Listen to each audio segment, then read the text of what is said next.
नमस्कार मित्रांनो, स्वागत आहे आमच्या यूट्यूब चॅनलमध्ये। आज आपण एक महत्त्वाचे काम करतोय, तुम्ही सुद्धा हे काम करायला सुरुवात करा।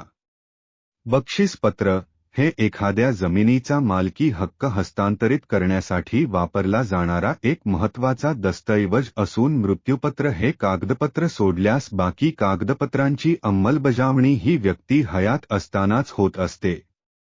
जवळील नात्यांमध्ये तसेच प्रेमाखातीर किंवा आपुलकीमुळे केल्या जाणाऱ्या जे काही बक्षीसपत्र असतात याबद्दलच्या कायदेशीर तरतुदी या ट्रान्सफर ऑफ प्रॉपर्टी ॲक्टच्या कलम 122 व 126 मध्ये नमूद केलेले आहे।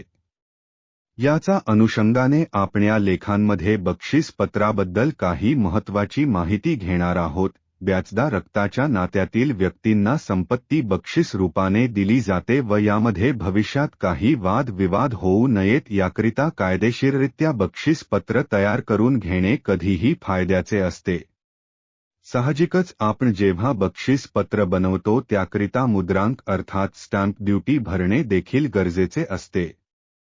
स्टॅम्प ड्युटीचा विचार केला तर संबंधित मालमत्तेची किंमत किती आहे व तिचे स्थान यानुसार या रकमेत बदल होतो। मुद्रांक शुल्क भरल्यानंतर बक्षीसपत्राचे नोंदणी ही स्थानिक दुय्यम निबंधक कार्यालयांमध्ये करणे गरजेचे असते व ही नोंदणी केल्यानंतरच बक्षीसपत्राला कायदेशीर मान्यता अथवा वैधता मिळते।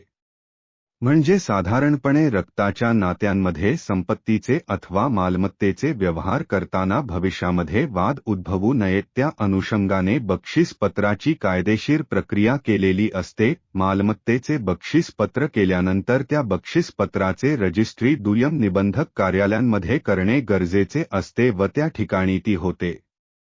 जेव्हा आईवडील यांच्याकडून मुलांसाठी बक्षीसपत्र करून दिले जाते तेव्हा या कागदपत्रांमध्ये भविष्यात मुलांना हस्तांतरित केली जाणारी मालमत्ता अथवा मिळकत ही आई वडिलांच्या संमतीशिवाय मुलांनी विकू नये असे देखील यामध्ये नमूद केले जाते। दुसरे महत्त्वाचे म्हणजे कायदेशीर हे ग्राह्य धरले जात असल्यामुळे बक्षीसपत्र जेव्हा केले जाते तेव्हा चांगले वर्तणूक असलेल्या 2 साक्षीदारांच्या सह्या या बक्षीसपत्रावर घेतल्या जातात। दुय्यम निबंध कार्यालयामध्ये नोंदणी करतात।